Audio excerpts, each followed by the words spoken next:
surtout maa ngi remercier waa plateforme comme ni ma ko waxee plateforme Covid 19 ak waa PNUD quoi parce que ñoom ñoo ma gën a jàppale am ay garantie ñu ma wax dañ ma financement dañ ma fexal ndox mi dañ ma financé ba sama liggéey mën na gën a jàppandi parce que bu ngeen xoolee situation bi ñu nekk nii xaw na précaire tuuti mais nag li yéen bu ngeen ñëwee pour jàppale ñu ñun aussi dañ leen war a exposer lii xam ne nii mooy suñu problème bon financement yi nag si li ma mën a dugg bu juruñu njariñ mooy comme tey jii nii dèjà yéen ngi ñëw fekk sama place bi fii waroon na mën a am benn bureau waroon na mën a am benn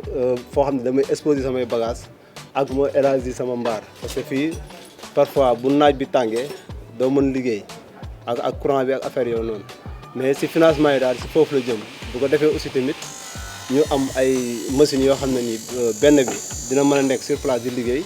ak benn boo xam ne nii dina mën a déplacé wu parce que Bargny dafay màgg parce que pôle bi mu ngi fii Diamniadio déjà ak aéroport bi mais te ñun aussi tamit dañu bëgg bu ëllëgee financement yi ñuy waaw plateforme Covid 19 di jàppale mu nekk loo xam ne ni bu ëllëgee du ñu bëgg di jël gaal gi di dem wala di dem si feneen foo xam ne nii wax dëgg yàlla c'est ay risque la